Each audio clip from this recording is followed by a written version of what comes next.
Je voudrais vous inviter à vous abonner à cette page et à recruter d'autres gens qui vont s'abonner. Pour quelle raison? Parce que c'est une chaîne qui est consacrée à la dézombification du peuple noir. Vous savez, en ma qualité de théologien, d'historien et d'expert en management public, je décide de mettre toute mon énergie et toute l'équipe qui travaille avec moi décide aussi de mettre toute son énergie à la dézombification du peuple noir. L'émission s'appelle Lumière sur le monde. Eh bien, cette lumière, ce n'est pas moi. Cette lumière, c'est le travail que nous faisons ensemble. Lorsque tout à coup, on réalise qu'on nous a roulé dans la farine, on réalise qu'on nous a trompés pendant, n'est-ce pas, des siècles, et que tout à coup, nous prenons conscience de nos ressources, nous prenons conscience de notre identité, et ayant pris conscience de tout cela, nous prenons la décision de partager ce que nous sommes, ce que nous comprenons avec les autres. Donc, nous avons besoin d'avoir une masse critique d'hommes et de femmes noirs réveillés qui vont changer, n'est-ce pas, leur pays respectif pour la gloire de nos ancêtres. Nos ancêtres méritent cela. Ils se sont sacrifiés pour nous et c'est à nous aujourd'hui de prendre le relais. Comment on le fait?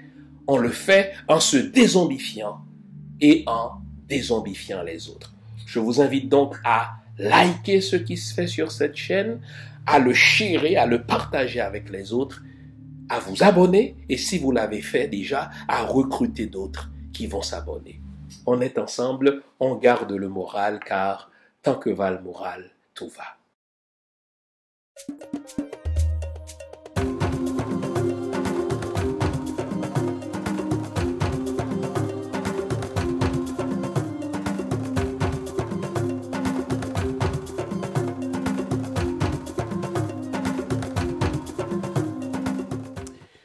Bonjour mesdames, bonjour messieurs, bonjour le monde, bienvenue à cette autre édition de l'émission Lumière sur le monde. Comment allez-vous? J'espère que vous avez passé une bonne semaine, j'espère aussi que vous allez nous consacrer la prochaine heure à l'analyse de l'actualité politico-haïtienne. Eh bien, nous sommes le 12 janvier 2025. 12 janvier 2025 nous rappelle la terrible date, le terrible anniversaire du 12 janvier 2010. Donc le sujet s'impose de lui-même. Nous allons rappeler ce qui s'est passé en ce 12 janvier 2010 et tenter de dresser un certain nombre de leçons que nous aurions dû apprendre mais que malheureusement nous n'avons pas apprises. En sorte que le sujet de ce matin aurait aussi pu avoir pour titre « L'histoire politique haïtienne, une suite d'occasions ratées ». Vous me connaissez, vous me suivez déjà depuis près de 4 ans, je suis d'un naturel optimiste et peut-être même d'un irréductible optimisme, mais là, il faut poser le diagnostic cru quant à notre histoire politique. C'est une histoire d'occasion ratée, c'est une histoire d'opportunité ratée. Et l'une des dernières opportunités que nous avons ratées, c'est justement l'opportunité de construire un nouvel être haïtien, l'opportunité de jeter des bases pour une nouvelle Haïti. Après la perte de près d'un demi-million de nos compatriotes, on pensait que là, nous étions mûrs pour tirer ces leçons-là. Nous pensions alors que nous étions suffisamment matures pour apprendre, n'est-ce pas, ces leçons qui se sont imposées par nos 200 ans d'histoire. Pourtant, 15 ans après ce tremblement de terre, force est de constater que nous refusons d'apprendre, nous refusons de tirer des leçons qui s'imposent En sorte que nos demi-millions de frères et de sœurs sont morts pour rien. Très rapidement, nos vieux réflexes d'amateurisme, nos vieux réflexes de clientélisme, nos vieux réflexes de corruption ont repris le dessus, en sorte que 15 ans plus tard, lorsque nous essayons de dresser le bilan de ce que nous avons appris après ce tremblement de terre, malheureusement, il est nul. Alors, malheureusement, étant donné les plateformes qu'on utilise, j'utilise à la fois la radio et la télé, il serait contre-productif de vous demander d'observer 1 minute de silence en mémoire de nos demi-millions de frères et de sœurs portés disparus. Mais je vous invite à le faire, vous pouvez vous le permettre chez vous, mais sachez que pendant toute l'émission, j'aurai une pensée pour ces mères, ces pères, j'aurai une pensée pour ces filles, ces garçons, j'aurai une pensée pour ces personnages connus, ces personnes inconnues qui ont perdu la vie en ce 12 janvier 2010.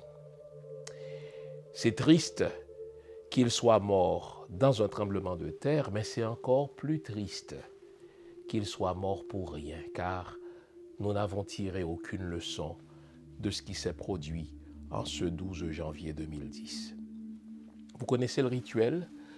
Nous allons nous offrir une bonne tasse de thé, une bonne tasse de café, une bonne tasse de chocolat chaud, d'autant que dans notre culture, en temps de deuil, comme en temps de joie, mais aussi en temps de deuil, on s'offre un café non sucré, un café amer, comme on dit chez nous, question de souligner que nous ne sommes pas en une situation de joie, nous sommes dans une situation de deuil. Alors, je vous invite à vous offrir ce café amer en mémoire de nos 500 000 disparus lors de ce terrible tremblement de terre du 12 janvier 2010. Le titre de l'émission, 12 janvier 2010, 12 janvier 2025, qu'avons-nous appris? Restez là, je vous reviens après la pause que voici. À tout à l'heure. Vous nous l'avez demandé, nous avons le plaisir de vous apprendre que désormais, nos émissions, toutes nos émissions, sont disponibles avec des sous-titrages en 3 langues, en français, en anglais et en créole. Nous sommes conscients que l'émission Lumière sur le monde est devenue une véritable plateforme familiale autour de laquelle des parents et des enfants se réunissent pour s'informer de ce qui se fait en Haïti, en Afrique ou ailleurs dans le monde. Pour vous faciliter la vie, nos émissions sont désormais disponibles avec des sous-titrages en 3 langues, français, créole et anglais. Nous progressons avec vous, nous marchons avec vous, de manière à relever nos communautés et nos peuples. Nouveau, toutes nos émissions sont disponibles avec des sous-titrages en français, en anglais et en créole. Avant la pause, je vous avais promis de consacrer toutes nos réflexions de ce matin à ce terrible anniversaire du 12 janvier 2010. Nous sommes 15 ans plus tard. Nous avons été la cible d'une catastrophe naturelle. Et là, ça va être l'occasion pour moi de faire le distinguo entre catastrophe naturelle et catastrophe humaine. Vous me direz que la différence s'impose d'elle-même. Je ne suis pas sûr, je ne suis pas si sûr que cela. Vous savez, bien sûr, le tremblement de terre est une catastrophe naturelle. Les sismologues vous le diront. Des tremblements de terre peuvent frapper à des zones déjà prévues. D'autant que dans le cas d'Haïti, le tremblement de terre qui nous a frappé n'est même pas celui qu'on avait prévu, n'est même pas celui qu'on avait annoncé. Et malheureusement, il est à craindre un autre tremblement de terre, il est à craindre une autre catastrophe naturelle. Bon. Une catastrophe naturelle, même si elle est annoncée, elle est inévitable, on s'entend. C'est pas pour rien qu'on l'appelle catastrophe naturelle. Que je sache, on ne peut rien faire pour éviter un tremblement de terre. Pas plus qu'on ne peut pas faire grand-chose, qu'on ne peut rien faire, devrais-je dire, pour éviter un ouragan. Le tremblement de terre frappe plusieurs pays au monde. Des ouragans frappent plusieurs pays au monde et on a vu aux États-Unis ces jours-ci, n'est-ce pas, des feux de forêt ravager littéralement, n'est-ce pas, une ville avec tout ce que cela entraîne en termes de pertes matérielles. Bon, ça c'est une catastrophe naturelle. Quoi que l'homme fasse, la nature demeure maîtresse d'elle-même. L'homme peut développer un certain savoir qu'on appelle science. L'homme peut développer un certain sens de prudence dans la mesure où il peut prévoir une catastrophe, il peut prendre la fuite, il peut construire autrement, mais une catastrophe naturelle demeure une catastrophe naturelle. Mais une fois que je dis ça, dans le cas du tremblement de terre qui nous a frappé en ce 12 janvier 2010, il y a eu une catastrophe naturelle, mais il y a eu aussi une catastrophe humaine. Et j'ai l'impression que la catastrophe humaine dans le sens qu'elle est de main d'homme, j'ai l'impression que la catastrophe humaine est même plus grande que la catastrophe naturelle. Je m'explique. Et il ne faut pas oublier cela quand on dresse ces bilans. Le type de tremblement de terre qui nous a frappé par son intensité, il est énorme. L'intensité est grande comparée à d'autres types de tremblements de terre qui n'ont pas atteint notre niveau à l'échelle de Richter. Pourtant, il y a d'autres pays qui sont atteints par la même intensité, qui sont atteints par des tremblements de terre de la même intensité, qui sont parfois atteints par des tremblements de terre de plus forte intensité encore, et pourtant, les résultats sont moins grands que ceux que nous avons connus en Haïti. Donc, il y a lieu de se poser une question de mémoire. Au moment où nous avons été touchés par ce tremblement de terre intense, je l'avoue, sur l'échelle de Richter, le Chili de mémoire avait été frappé par un tremblement de terre aussi intense, sinon même plus intense. Et pourtant, lorsqu'on compare les dégâts que le tremblement de terre a causé en Haïti, comparé aux dégâts que le même tremblement de terre, avec une plus grande intensité, ou la même intensité a provoqué dans d'autres pays, je pense au Chili, mais les dégâts chez nous sont plus grands. Donc il faut se poser la question, est-ce que nous avons fait ce qu'il fallait faire pour mitiger, c'est le terme en management, les dégâts que cette catastrophe naturelle, inévitable par définition, allait provoquer chez nous? Il faut poser la question, les amis. Je suis formé en management et l'une des leçons qu'on apprend en management, c'est que après chaque crise, il faut tirer des leçons. Une organisation apprenante ne peut pas se permettre d'accumuler des crises. Une organisation apprenante ne peut pas se permettre de passer d'une crise à une autre sans s'arrêter pour faire ce qu'on appelle le post-mortem de la chose et tirer les leçons qui s'imposent à partir de cette crise qu'on a vécue. Vous connaissez ce vieil adage qui dit que, mais écoutez, celui qui ignore son histoire est condamné à répéter les mêmes erreurs du passé. Et c'est dans ce sens-là que l'histoire d'Haïti est une suite d'occasions ratées. C'est dans ce sens-là que l'histoire d'Haïti est une suite d'opportunités ratées. Le tremblement de terre nous a frappés le 12 janvier 2010. On l'avait annoncé, d'ailleurs, il y a des experts français qui sont allés voir le président René Préval. En plus des experts français, nous avons de brillants sismologues en Haïti qui prévenaient l'État haïtien de l'imminence de ce tremblement de terre. Il est inévitable, le tremblement de terre, répétais-je. Mais est-ce qu'on a fait tout ce qu'il fallait faire pour mitiger les dégâts, pour mitiger les effets dévastateurs de ce tremblement de terre sur nos communautés, sur nos populations? Là, je suis moins sûr. Pourquoi je suis moins sûr? Mais vous n'avez qu'à jeter un regard sur la manière dont on construit en Haïti. Vous n'avez qu'à vous rendre ne serait-ce qu'une fois en Haïti pour vous rendre à l'évidence du fait que en Haïti, on construit comme des fous. Vous savez, l'une des premières responsabilités de l'État, c'est précisément l'aménagement du territoire. Quand vous étudiez en management public, eh bien, l'une des responsabilités de l'État, c'est justement l'aménagement du territoire. Car qu'est-ce que c'est que l'État? Sinon qu'un pouvoir légitime qui s'exerce sur une population dans un territoire donné. Et donc, l'une des grandes missions de l'État, c'est précisément d'organiser le territoire, c'est précisément d'aménager le territoire de manière à rendre la vie plus facile sur ce territoire, mais de manière à prévenir, de manière à mitiger les dégâts que des catastrophes naturelles inévitables, répétais-je, vont provoquer. Or, c'est là où l'État haïtien a toujours été irresponsable.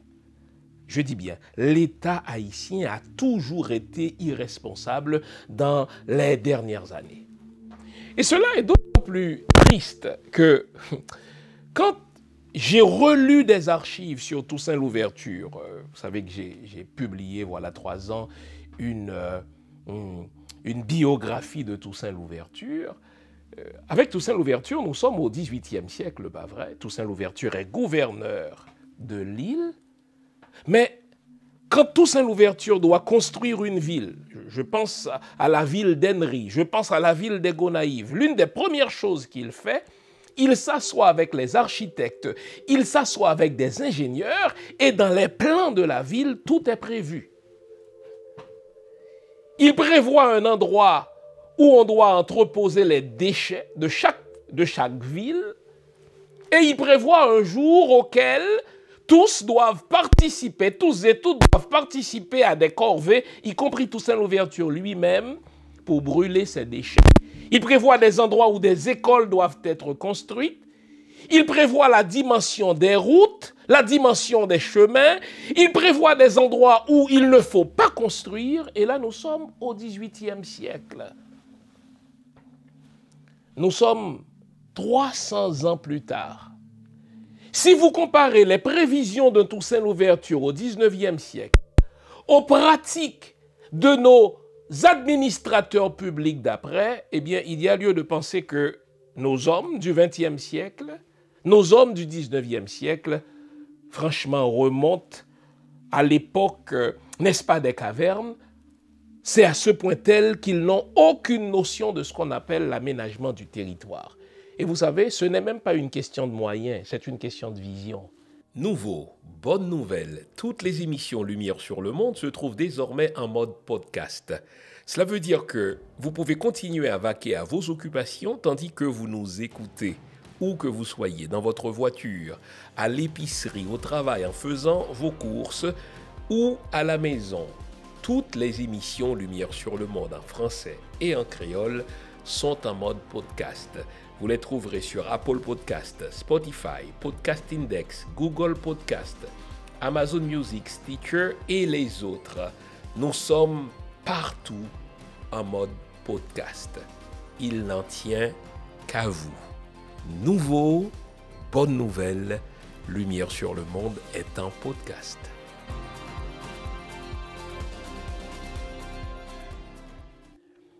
Ce n'est même pas une question de moyens, c'est une question de stature d'homme d'État. Vous savez, vous pouvez relire l'histoire politique d'Haïti des 200 dernières années. Franchement, je peux littéralement compter sur les doigts d'une main les hommes qui méritent le titre d'homme d'État dans notre histoire politique. Je reprends. Vous pouvez relire l'histoire d'Haïti des 200 ans. Je peux littéralement compter sur les doigts d'une main les hommes qui nous ont dirigés et qui méritent le titre d'homme d'État. Ils sont des politiciens, bien sûr. Ils sont des usurpateurs de pouvoir, bien sûr. Ils se sont imposés au palais national. Ils ont utilisé la violence pour parvenir au pouvoir. Mais quand vous prenez le temps d'analyser leurs gestes, quand vous prenez le temps d'analyser leur politique publique, or 9 fois sur 10, ils n'ont pas de politique publique, vous dites, mais ce ne sont pas des hommes d'État, ce sont des politiciens. Vous connaissez sûrement, pour m'avoir entendu la répéter à quelques reprises au cours des 4 dernières années, vous connaissez la différence entre un politicien et un homme d'État. Le politicien ne pense qu'à une chose, se maintenir au pouvoir. Le politicien ne pense qu'à une seule chose, se faire réélire quand il accepte d'aller en élection. Alors que l'homme d'État, il pense à long terme. L'homme d'État pense à la collectivité. L'homme d'État pense à sa communauté. L'homme d'État pense à son pays. Or, dites-moi, les amis, quand vous regardez la manière dont on construit en Haïti, y a-t-il quelqu'un qui ait pensé pays? Y a-t-il quelqu'un qui ait pensé à l'avenir en émettant des permis de construction? Et je vous ai dit que ce n'est même pas une question de moyens.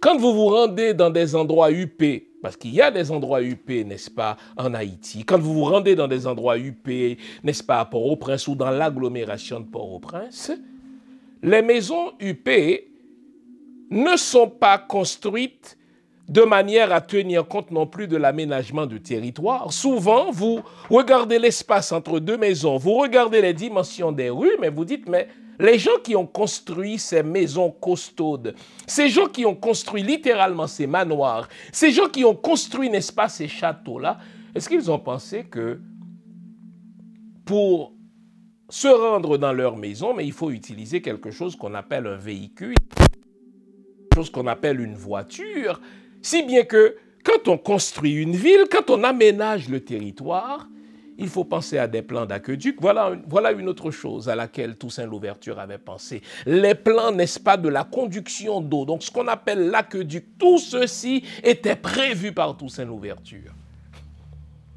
Aujourd'hui, vous regardez la manière dont on construit à Port-au-Prince, dont on construit au Cap. Je suis natif du Cap haïtien, c'est honteux. Il suffit que 2 chiens pissent en même temps au Cap haïtien pour qu'il y ait inondation. Il ne suffit que de quelques gouttes de pluie pour que les rues, n'est-ce pas, au Cap haïtien soient inondées. Et quand on est inondé, qu'est-ce qu'on voit passer dans la boue? Qu'est-ce qu'on voit passer dans l'eau boueuse? Les déchets des gens. Qu'est-ce qu'on voit passer dans l'eau boueuse? Leur matière fécale. Qu'est-ce qu'on voit passer dans l'eau boueuse? Mais des gens, des cadavres qui sont morts. Pourquoi? Parce que vous avez des gens qui sont payés à titre de maire. Vous avez des gens qui sont payés, qui travaillent dans toutes sortes de ministères de l'intérieur et des collectivités territoriales. Nous avons toutes sortes de formules pompeuses que nous empruntons à d'autres. Hein, mimétisme, hein, n'est-ce pas, vous parlez, n'est-ce pas? Nous avons toutes sortes de termes ronflants parce que nous avons décroché des diplômes à l'étranger dans des universités respectables, mais nos diplômes en poche, nous rentrons en Haïti, mais nous refusons de mettre la science au service de l'administration publique. La vérité, c'est qu'on ne peut construire un État. La vérité, c'est qu'on ne peut construire une collectivité. La vérité, c'est qu'il ne saurait y avoir une population sur un territoire donné sans tenir compte de la fameuse question de l'aménagement de territoire, en sorte que je reviens à cette distinction conceptuelle, n'est-ce pas, que je faisais au début de l'émission. Oui, le tremblement de terre est une catastrophe naturelle inévitable, mais les dégâts du tremblement de terre, eux, sont des catastrophes humaines, sont des catastrophes, n'est-ce pas, faites de main d'hommes. Et pourquoi ce tremblement de terre a eu tant d'effets? Pourquoi ce tremblement de terre a provoqué tant de dégâts? Pourquoi ce tremblement de terre a provoqué tant d'effets dévastateurs? C'est précisément parce que l'État haïtien n'a jamais rempli l'une de ses grandes missions. C'est parce que l'État haïtien n'a jamais rempli l'une de ses grandes missions régaliennes, à savoir la question de l'aménagement du territoire. Vous savez que on n'a toujours pas en Haïti un cadastre sûr. C'est tellement honteux, les amis. De même, lorsque je vous avais révélé il y a 2 ans qu'il n'y a pas de radar dans nos aéroports, les gens étaient surpris et ce n'est qu'après qu'ils ont réalisé, mais c'est vrai, on n'a pas de radar. On n'a pas de radar. Et ce n'est qu'après cette émission que Ariel Henry a tenté d'acheter quelques radars et puis le Nouvelliste a annoncé en grande pompe qu'on allait installer des radars en Haïti, mais on n'en a toujours pas. Imaginez, depuis tout le temps qu'on prend des avions, depuis tout le temps qu'on se rend en Haïti, mais il n'y a pas de radar. Mais ça, c'est une illustration, les amis. C'est une illustration de l'incurie de l'État haïtien. C'est une illustration de l'incurie de nos dirigeants. Nos catastrophes humaines sont plus grandes que les catastrophes naturelles. On ne peut rien faire pour éviter un tremblement de terre. Mais on peut aménager son territoire de telle sorte que les tremblements de terre ou d'autres catastrophes naturelles produisent des effets moins dévastateurs que ce que nous avons connu. C'est vrai qu'on parle du tremblement de terre du 12 janvier 2010 qui nous révèle, et je vais en parler tout à l'heure, à quel point, n'est-ce pas, nous n'avons rien. Nous sommes dans le dénuement le plus total en matière institutionnelle, en matière d'équipement, mais avant même de parler de cela, si l'État avait rempli son rôle en matière d'aménagement de territoire, si l'État avait fait respecter ses principes, le pire, ces règles-là sont écrites quelque part. Si vous prenez le temps de lire les codes de bâtiments, n'est-ce pas, en Haïti, vous allez dire « Waouh, je me retrouve dans le meilleur pays du monde ». Mais les mêmes gens qui rédigent, n'est-ce pas, ces codes de bâtiments, ce sont ces gens-là qui acceptent de fermer les yeux sur la manière arbitraire dont on construit partout en Haïti, pourvu qu'on leur donne, n'est-ce pas, un pot de vin. En sorte que, du palais national jusqu'au dernier élu, jusqu'au dernier petit fonctionnaire, personne ne pense à la collectivité, personne ne pense, n'est-ce pas, à l'avenir, tous pensent à se mettre un peu de fric dans les poches, en sorte que, quand il y a tremblement de terre, les dégâts sont beaucoup plus dévastateurs chez nous qu'ailleurs, parce que des notions de management public, comme l'aménagement du territoire, ne sont pas respectées chez nous. Imaginez ce que ce tremblement de terre a fait en 2010, et les sismologues continuent de nous avertir sur d'autres tremblements de terre possibles, sur d'autres tremblements de terre à venir. Imaginez ce que ça va produire comme dégâts plus tard. Pour quelle raison? Parce que nous n'avons rien appris. Rapidement, les gens ont recommencé à construire à flanc de montagne. Rapidement, les gens ont recommencé à construire, n'est-ce pas, sans tenir compte des notions élémentaires, n'est-ce pas, d'aqueduc ou autre chose de ce genre.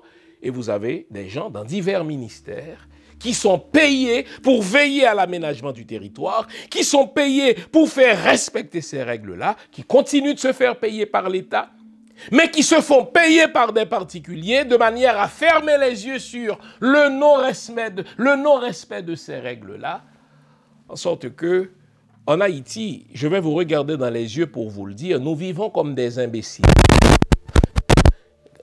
Quand vous regardez les gens qui vivent en Haïti, il y en a qui vivent en Haïti par choix, d'autres qui sont obligés de vivre, mais honnêtement, nous vivons comme des imbéciles. Dany Laferrière avait utilisé une formule que j'aime bien. Il dit, écoutez, les gens en Haïti vivent comme des voyageurs dans un avion. Il y en a qui ont pris des sièges de première classe et d'autres qui sont en siège économique.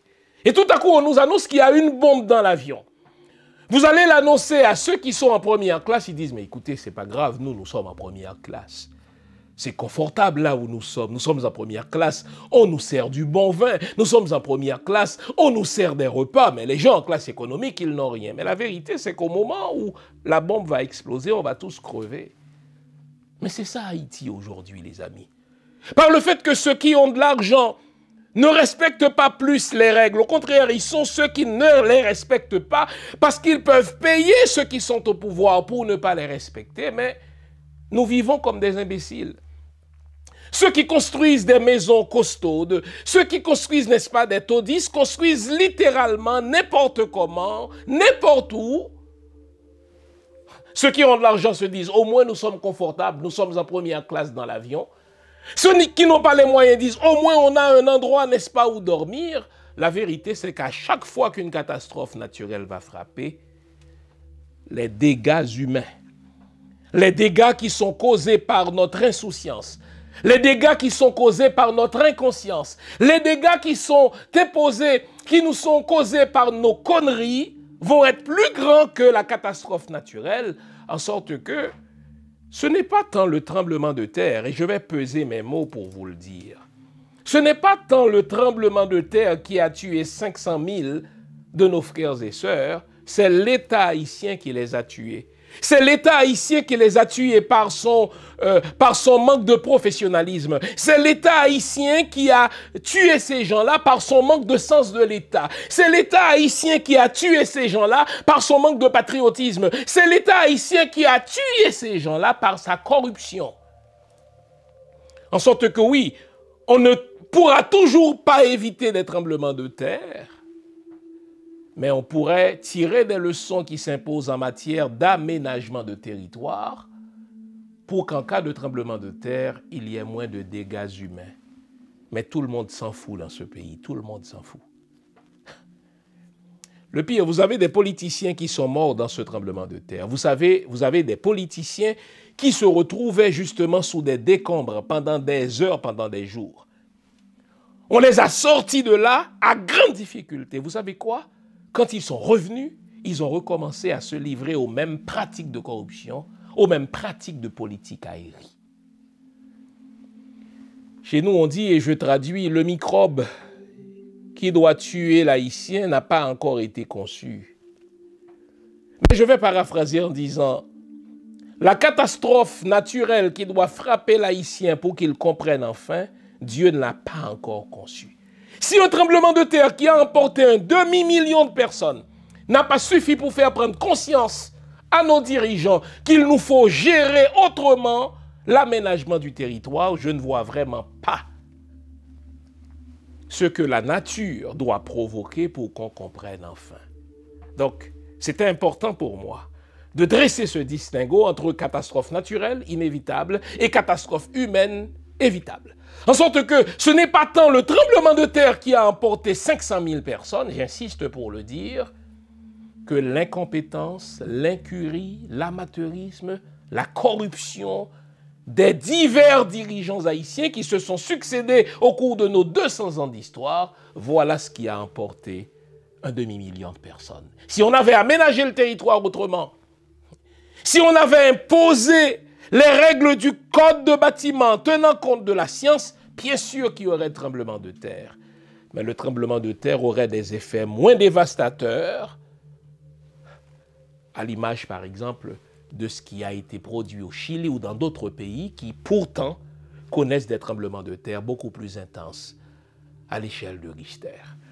On va observer une autre pause, toujours en pensant à nos 500 disparus, tués par l'État haïtien à l'occasion du tremblement de terre. C'est comme ça qu'il faut formuler la chose. Le tremblement de terre n'a été l'occasion d'une catastrophe naturelle, mais la plus grande catastrophe, c'est la catastrophe de l'État haïtien qui a tué 500 000 personnes parce que l'État n'a pas rempli sa mission régalienne d'aménagement du territoire. Ce n'est toujours pas le cas 15 ans plus tard. Et ce n'est le cas nulle part sur le territoire haïtien. Regardez ce qui se passe au Cap. Quelques gouttes de pluie. Et voilà, nous sommes exposés à toutes sortes de maladies. Vous avez des gens qui sont payés, n'est-ce pas, dans des ministères de santé publique qui ne foutent rien. Parce que dans l'histoire d'Haïti, répétais-je, on peut compter sur les doigts d'une main les hommes qui nous ont dirigés et qui méritent le titre d'homme d'État. Ce sont des politiciens, ce sont des politiques ailleurs, ce sont des politiciens, mais qui n'ont aucun sens de l'État, contrairement à nos ancêtres qui pensaient à l'avenir. On s'arrête ici. Je vous reviens après la pause que voici. À tout à l'heure. Vous vous demandez où trouver mes livres simples sur mon site, prioritairement, www.jeanfils-aimé.com. Vous avez accès à tout ce que j'ai écrit. Où que vous vous trouviez dans le monde, nous livrons partout où c'est possible. Vous pouvez aussi avoir accès à mes livres par amazon.ca. C'est un excellent cadeau à se faire ou à faire aux autres. Servez-vous-en. Avant la pause, on s'était promis de continuer à relever un certain nombre de leçons que nous aurions dû avoir apprises pendant les 200 dernières années, mais que nous refusons d'apprendre. Parce que nos dirigeants agissent en imbéciles, ils agissent en inconscients. Une autre leçon à prendre, à part le fait que nos dirigeants ne sont pas des gens d'État qui pensent à l'aménagement du territoire, contrairement à Toussaint Louverture le Grand, Toussaint Louverture le Magnifique, Toussaint Louverture l'Illustre. C'est des gens qui étaient en avance de leur temps. J'ai une bonne amie qui les appelle avec raison des Atlantes. C'est des gens qui viennent de ce continent dit disparu, de l'Atlantide, pas vrai. Ils étaient en avance de leur temps. Ils étaient là où ils devaient être. Ils ont fait ce qu'ils devaient faire, non pas pour eux-mêmes, mais pour nous. Alors, regardons, les amis, une autre leçon. L'une des leçons les plus affligeantes que nous aurions pu apprendre, parce qu'elle nous ouvre les yeux sur une réalité criante, mais tellement humiliante, c'est que nous n'avions rien lors du tremblement de terre. C'est vrai qu'il y avait sur papier quelque chose qu'on appelle Centre national d'équipement, CNE. René Préval avait créé ce machin parce qu'il avait détruit le ministère de machin là, transport public et de travaux publics, de gros termes qui ne veulent rien dire, mais le Centre national d'équipement, Centre national grâce auquel Jude Célestin s'est enrichi. Disons les vraies choses.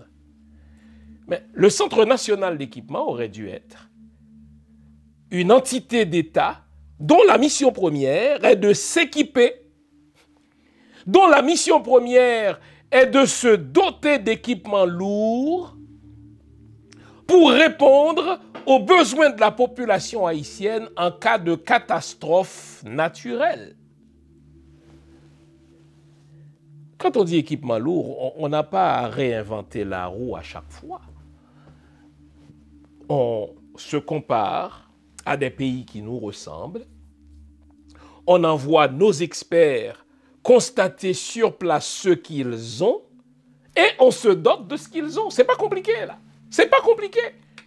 C'est aussi pour ça qu'il y a un budget national. Pas vrai? Vous et moi sommes des pères et mères de famille. Nous avons un budget de famille, mais il y a des choses qui sont essentielles dans la maison. On n'achète pas que de la nourriture. Quand on est père et mère de famille, il y a des instruments qui sont essentiels à la gestion d'un foyer. On se dit, mais si jamais il y a une catastrophe, mais il nous faut telle ou telle chose. Eh bien, mais c'est la même chose pour un pays, les amis.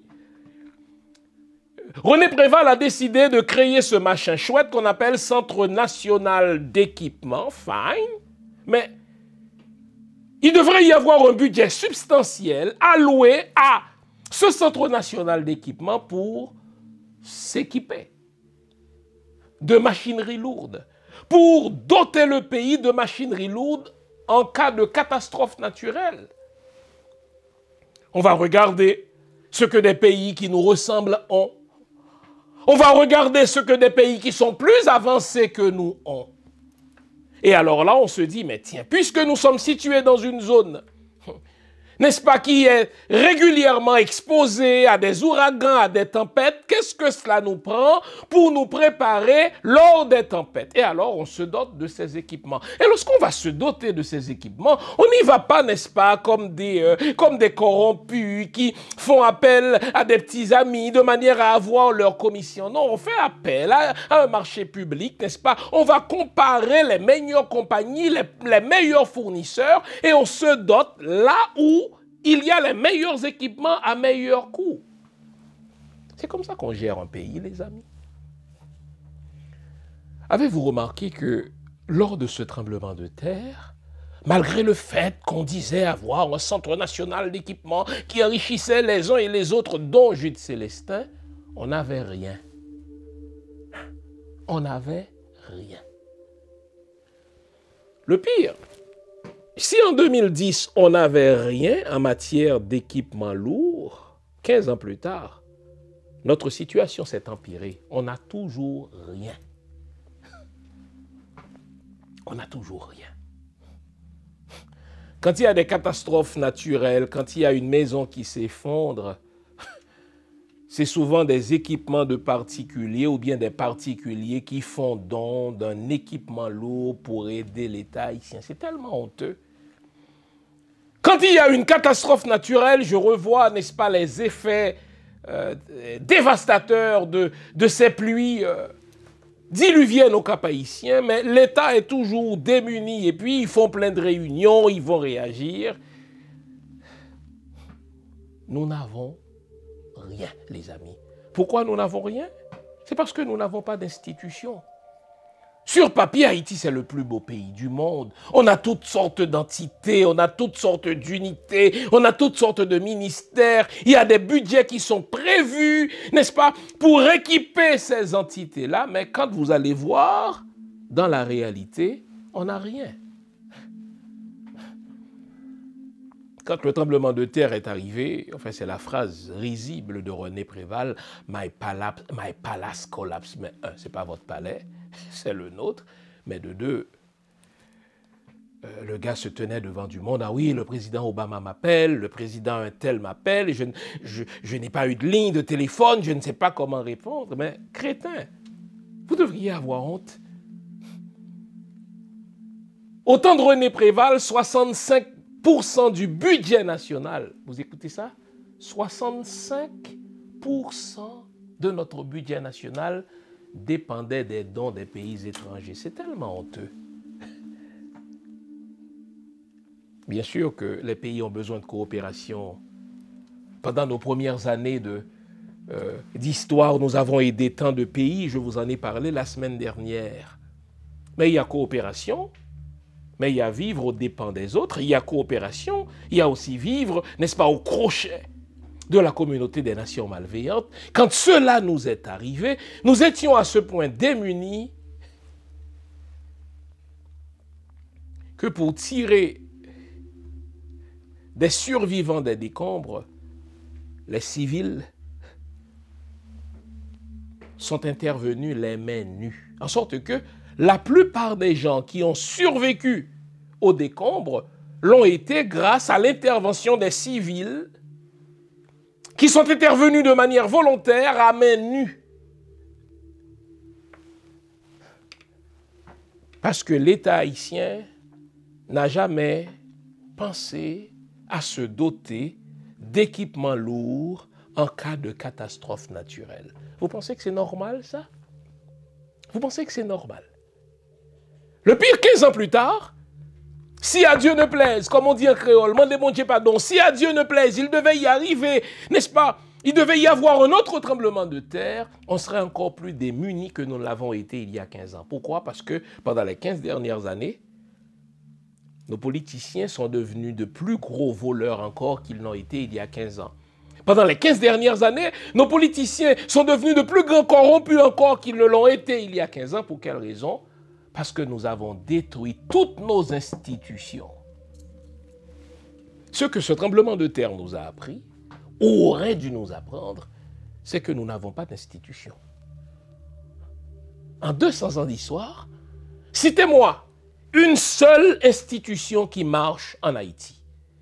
J'aime à dire dans mon livre Haïti Miroir, en décompositions avancées, il y a deux sortes d'institutions qui ne sont pas des institutions. Vous avez les églises qui marchent et vous avez les banques. Les deux volent.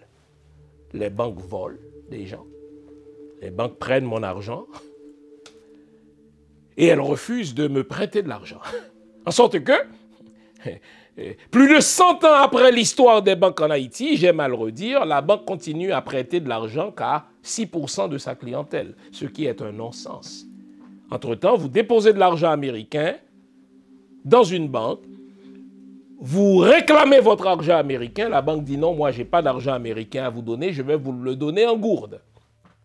J'envoie de l'argent en devise américaine en Haïti, l'agence me promet qu'on va livrer l'argent en américain en Haïti, la banque, qui est une institution de vol, décide à son propre taux de donner l'argent aux bénéficiaires en gourde. Après que la banque a décidé à quel taux elle allait vendre le dollar en gourde. Vous voyez, c'est les banques et les églises. Et les églises. Les églises parce que c'est du n'importe quoi. On vend du vent, on vend des illusions, on vend Jésus, on vend Satan. Et vous devez payer pour un Jésus qui est censé mourir à votre place par grâce, sans que cela ne vous coûte rien. Mais Jésus ne coûte peut-être rien, mais aller à l'église aujourd'hui, entretenir son salut dans une église, putain que ça coûte cher. Donc il n'y a que deux choses en Haïti qui marchent, parce que les deux sont des institutions de vol, de corruption et de rapine, les églises et les banques. Sinon, rien ne marche dans ce pays. Rien. Nous n'avons pas d'institution. Nous n'avons pas, n'est-ce pas, pour réflexe de nous doter d'équipements en cas de catastrophe. Pour quelle raison? Parce que nous avons développé, au cours des 50-60 dernières années, une mentalité de mendicité au terme de laquelle nous continuons à quémander même le nécessaire auprès des nations malveillantes parce qu'on se dit, s'il y a une autre catastrophe, n'est-ce pas, naturelle, eh bien, ces mêmes pays seront là pour nous jeter des miettes comme à des chiens. Nous n'avons rien. Dites-moi, quelles institutions post-sismiques avons-nous mises sur pied? Donc, depuis les 15 dernières années, quelles sont les institutions que nous avons mises sur pied de telle sorte à mitiger les prochaines catastrophes? Rien, on s'en fout. On continue à fonctionner en Haïti comme de gros imbéciles en se disant qu'au moins nous sommes, n'est-ce pas, dans la classe d'affaires. Les autres sont dans la classe économique. Donc, s'il y a une bombe, on pense de manière imbécile que c'est ceux qui sont dans la classe économique qui vont mourir. Nous allons tous crever comme des imbéciles parce que nous agissons comme de gros imbéciles. Il n'y a pas de pays qui fonctionne sans institution. 15 ans avant, nous vivions au crochet de la communauté des nations malveillantes. 65% de notre budget dépendait des dons. 15 ans plus tard, c'est encore pire. J'imagine aujourd'hui, c'est 80% de notre budget qui doit dépendre, n'est-ce pas, de ce que nous recevons comme des miettes à des chiens de la part des communautés internationales. Si nous avons été démunis lors du tremblement de terre, si nous avions et continuons de construire comme des imbéciles dans ce pays sans tenir compte de la question de l'aménagement du territoire, vous savez à la base, ce qui explique tout cela, notre corruptibilité, notre corruption. On dirait que l'homme haïtien, et on va se dire les vraies choses, cultive le germe de la corruption. De la personne qui travaille chez vous jusqu'à la personne qui se trouve à la primature ou au palais national, tous pensent à se faire de l'argent de toutes les manières, à se faire de l'argent dans toutes les circonstances, sans tenir compte, n'est-ce pas, des conséquences. Pour quelle raison? Parce que la corruption se pratique en Haïti en toute impunité. Selon vous, pourquoi sommes-nous en train de rater cette transition? On est en train de la rater, la transition, pour une seule raison, pour la corruption. Vous avez 3 membres du conseil présidentiel qui ont été pris les culottes baissées, la main dans le sac, dans un jeu de corruption. Et vous avez les 6 autres qui, dans le même jeu de corruption, refusent de les congédier de manière à ne pas faire tomber tout le CPT. Mais quand vous regardez le travail du CPT, qu'est-ce qu'il fait le CPT? Mais il se met de l'argent en poche. Le CPT est là pour se servir dans un jeu de corruption parce que il n'y a aucune institution en Haïti qui punit les corrompus. Mais les prisons, c'est pour les pauvres. Les prisons, c'est pour ceux qui n'ont pas les moyens de payer les juges. Les prisons, c'est pour ceux qui n'ont pas les moyens de bouder les juges. Donc, pourquoi le tremblement de terre a causé tant de dégâts humains? Pourquoi le tremblement de terre, qui est une catastrophe naturelle, a-t-il provoqué tant de catastrophes humaines, c'est-à-dire faites de mains humaines? C'est à cause de nos réflexes de gens corrompus. Vous savez ce que l'expérience avec le CPT m'apprend? Je vais vous dire ce que j'apprends, moi. Je croyais en cette formule collégiale. Je croyais en cette formule de collégialité car je me disais naïvement que c'est peut-être là un rempart contre la corruption. C'est peut-être là un rempart contre le népotisme. C'est peut-être un rempart contre le clientélisme. Quand on a 9 personnes, mais il est difficile que 9 personnes se mettent à voler sans que l'une d'entre elles n'aille dire que « Ah, mais tiens, les 8 autres volent. » Je m'étais trompé, je vous l'avoue. Mais vous savez ce que l'expérience du CPT m'apprend? Une phrase que j'avais apprise à l'école, elle est de Thomas d'Aquin et je vais l'appliquer dans le contexte haïtien. Écoutez bien. Thomas d'Aquin avait dit « Il faut un minimum de bien pour pratiquer la vertu ». Écoutez bien. Je vais vous aider à comprendre ce qui se passe là. Et c'est toute notre histoire. Disons, tu travailles dans une boulangerie. Le boulanger refuse de te payer. Tu as une famille à nourrir. Et tous les jours, tu es exposé à des pains chauds. C'est même toi qui les fais, ces pains-là. Après un certain temps, la question, ce n'est pas tant est-ce que tu vas voler, la question c'est quand tu vas voler. Et c'est Thomas d'Aquin qui a eu la sagesse de le dire, il faut un minimum de bien pour pratiquer la vertu. Pour pratiquer la vertu, il faut un minimum. Il faut satisfaire le primum vivere.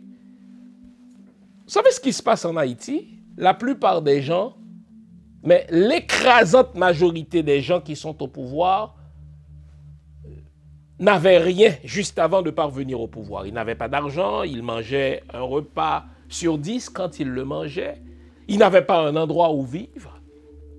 Et quand ils parviennent au pouvoir, d'ailleurs, ils ont tout fait pour parvenir au pouvoir, leur premier réflexe, c'est quoi? C'est de se donner à manger. Leur premier réflexe, c'est de mettre de côté un peu d'argent pour s'assurer de ne plus jamais retourner dans l'état de pauvreté où ils étaient avant d'être parvenus au pouvoir, car ils savent qu'ils ne sont pas là pour toujours. Et si vous regardez l'histoire de notre pays, quand quelqu'un parvient au pouvoir, son premier réflexe, c'est de voler de manière à ne plus manquer de rien. Parce que ce strict minimum dont parle Thomas d'Aquin, il ne l'avait pas. Il faut un minimum de bien pour pratiquer la vertu. Et donc, lorsqu'ils parviennent au pouvoir, où ils sont exposés désormais à des ressources, ils ne peuvent pas pratiquer la vertu de l'intégrité. Il faut qu'ils volent dans un premier temps pour s'assurer de ne plus manquer de rien. Mais c'est ce qui arrive. Les gens du CPT, c'était des gens désargentés. C'est des gens qui n'étaient pas au pouvoir depuis une bonne vingtaine d'années. C'est des gens qui rongeaient leurs freins. Et maintenant qu'ils sont au pouvoir, je parle du CPT et de tout le gouvernement, n'est-ce pas? Regardez leur profil. Vous allez dire, ah, je comprends pourquoi ces gens-là. Avant même de penser à la problématique de la sécurité, avant même de penser à la problématique de la famine de la population, avant même de penser, n'est-ce pas, à des questions très abstraites comme de lancer des procès, n'est-ce pas, contre la corruption, ils se disent, écoutez, nous là, on doit s'assurer de bien manger, on doit s'assurer d'avoir, n'est-ce pas, des gens qui sont affectés à notre sécurité, on doit s'assurer d'avoir désormais un salaire. Voilà pourquoi ils se font payer jusqu'à 60 000 $ américains par mois. Vous l'aurez remarqué, on a changé notre site web.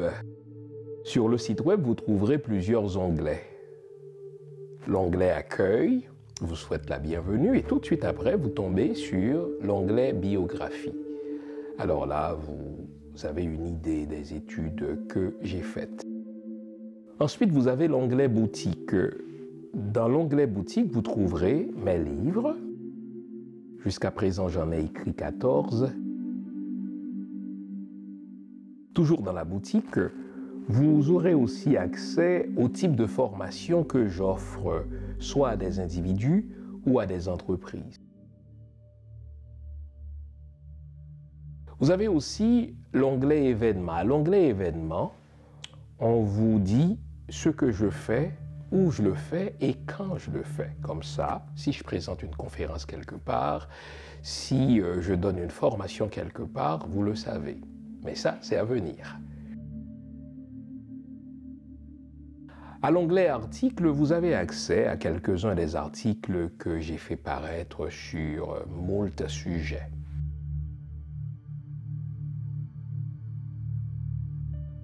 Vous trouverez aussi mes audios. Au fait, les audios, ce sont les anciennes émissions que j'ai présentées à la radio CPAM et que vous avez appréciées. Ce sont des émissions que j'ai présentées sur toutes sortes de sujets allant de la spiritualité à la mystique, de la mystique à la religion, en particulier la religion chrétienne, le judaïsme et un petit peu d'islam aussi. Donc vous trouverez de tout cela. Et enfin, à l'onglet émissions, vous avez accès aux diverses chroniques ou aux divers liens par lesquels je présente des chroniques, que ce soit à la radio, à la télé ou sur les médias sociaux. Enfin, vous avez l'onglet Contact qui vous permet de me contacter soit par email ou par les médias sociaux. Le nouveau site de Jean Fils-Aimé, c'est le vôtre. Servez-vous-en.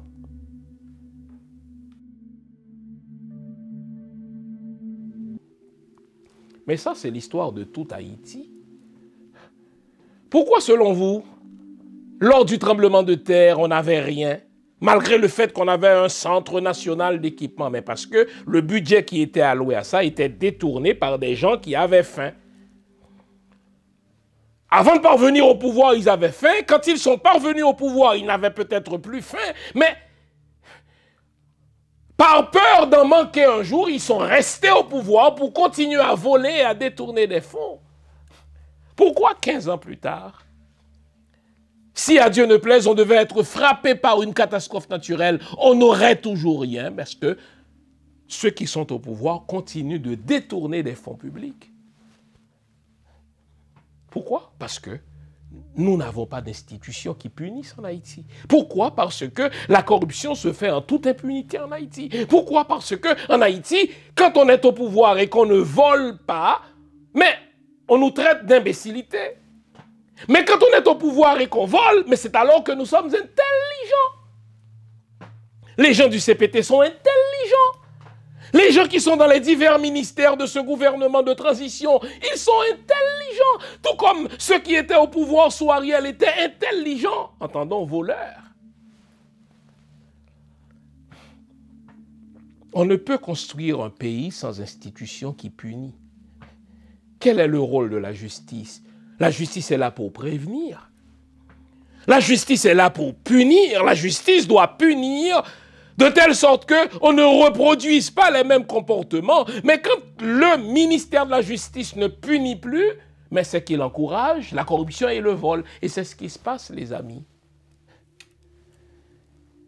Nous n'avions rien il y a 15 ans parce que nos dirigeants sont corrompus. 15 ans plus tard, nous n'avons toujours rien, pas parce que nous n'avons plus de ressources, mais c'est parce que ceux qui nous dirigent continuent de détourner les fonds publics. J'ai la tristesse de constater que j'ai eu raison. Ce n'est pas dans une latrine que se trouve Leslie Voltaire, il se trouve dans une caverne d'Ali Baba, à s'offrir 60 000 $ américains par mois, à rouler dans des voitures de fonction, à nommer des petits amis à toutes sortes de postes. Et vous les regardez, ces gens-là, ils sont tout heureux. Ils ne se rendent pas compte qu'ils sont dans un avion qui va exploser, là. Mais ils se disent, nous sommes en première classe. Je vous disais, vous savez quelle leçon j'ai apprise dans cette affaire de pouvoir collégial, il ne faut jamais confier le pouvoir politique à des gens qui n'ont rien. Je vais vous le répéter, ça. Il ne faut jamais confier le pouvoir politique à des gens qui n'ont rien. Le fameux « il faut un minimum de biens » de Thomas d'Aquin pour pratiquer la vertu. Quand vous confiez le pouvoir politique à des gens qui n'ont rien, et surtout dans un contexte d'absence totale d'institutions, donc il n'y a pas d'institution qui punit, donc la justice ne fonctionne pas, quelqu'un qui n'a rien, qui parvient au pouvoir, son réflexe est de se remplir les poches. Le plus vite, parce qu'il sait qu'il n'est pas là pour toujours, il sait qu'il n'a pas de légitimité électorale, il se remplit les poches en faisant fi de toutes les promesses qu'il avait faites avant. Ces gens-là ont écrit un si bel accord. J'ai applaudi, j'en ai parlé à cette émission et j'assume. Mais précisément parce qu'ils sont dépourvus de ce minimum de biens dont parle Thomas d'Aquin, mais ils ne peuvent pas pratiquer la vertu. Quand on est pauvre et qu'on parvient au pouvoir, le seul bouclier qui nous empêche de voler, ce sont les institutions comme des institutions de la justice. Et quand vous n'avez pas d'institution de justice qui marche dans ton pays, quand quelqu'un qui n'a pas de bien parvient au pouvoir, il vole, il détourne, il corrompt. Notez qu'en Haïti, ce ne sont pas seulement ceux qui n'ont rien qui volent, tous volent. Pour quelle raison? Parce qu'il n'y a pas d'institution.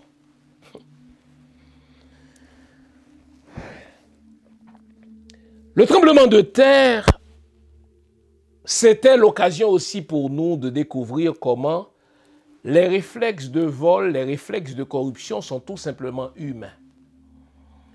Et ce qui nous protège contre le vol, ce qui fait en sorte que je ne vole pas, ce qui fait en sorte que vous ne volez pas, ce n'est pas tant parce que nous ne partageons pas la même nature, que parce que je me dis, ah, mais je vis dans un pays où il y a des institutions, si je vole, je risque de me faire arrêter, alors là, je ne volerai pas. Vous vous souvenez, quand vous étiez au primaire, il y avait cette chanson. Je traduirai. Hein? Ce premier doigt dit, maman, j'ai faim. Ce deuxième doigt dit, écoutez, qu'est-ce que j'ai à foutre? Le troisième doigt dit, allons voler. Le quatrième doigt dit, ah, on risque de se faire prendre. Et le cinquième dit, puisqu'on risque de se faire prendre, je ne volerai pas.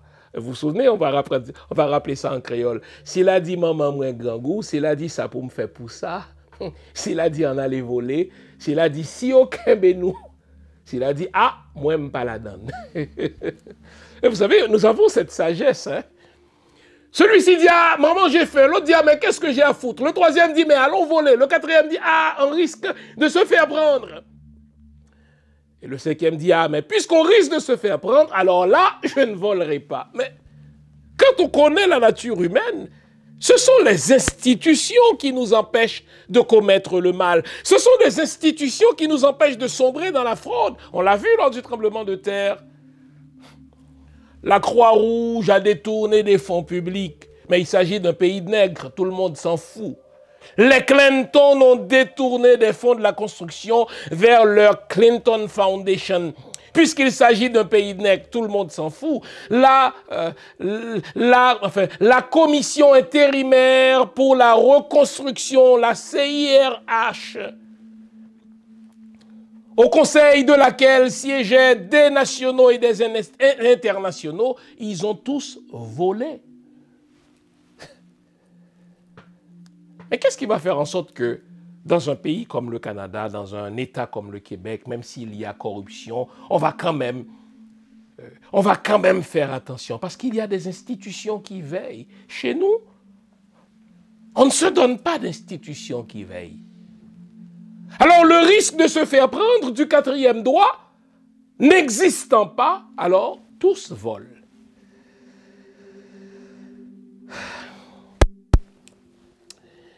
Les amis, c'est triste.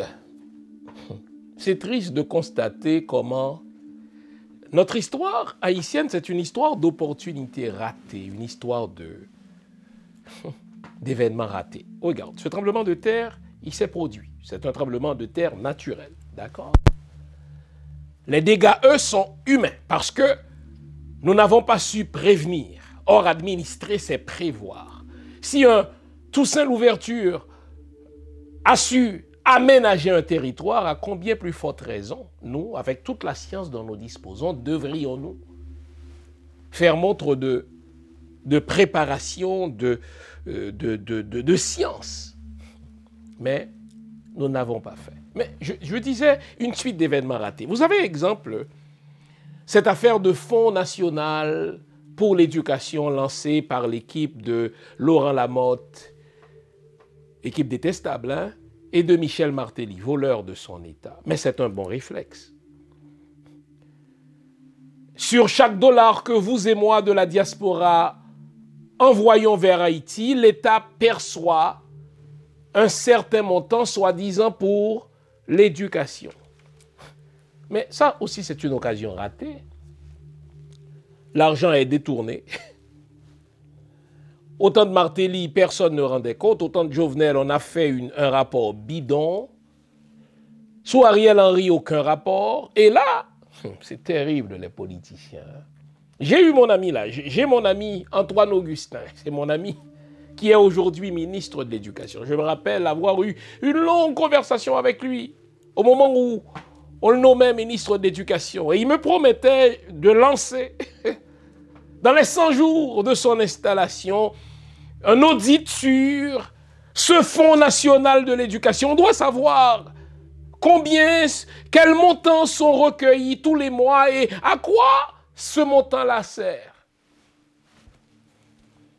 Je cherche encore cet audit promis par mon ami Antoine Augustin, ministre de l'Éducation de son État. Finalement, c'est décourageant. Les politiciens haïtiens nous apprennent tous les jours que l'homme aux abords du pouvoir n'est pas l'homme au pouvoir. On dirait que à 1 minute du pouvoir, les gens sont, waouh, bien intentionnés. Ils sont au pouvoir, ils s'installent, ils oublient la vertu. Que faire? Vous vous souvenez de ce que je disais tout de suite après la mort, enfin après l'assassinat de Jovenel, on ne peut pas faire du neuf avec du vieux, il faut y revenir. On ne saurait faire du neuf avec du vieux. Il ne faut plus confier le pouvoir à des gens qui sont dépourvus d'un minimum de biens. Quand on est dépourvu du primum vivere, quand on parvient au pouvoir, on vole, on détourne. Il faut revenir à ma fameuse trilogie des gens compétents, des gens patriotes, des gens intègres. Mais pour qu'ils soient intègres, il faut bien qu'ils aient ce minimum de biens. Et la responsabilité de cette nouvelle équipe va être de jeter les nouvelles bases, lancer de nouveaux chantiers et surtout doter le pays d'institutions qui punissent.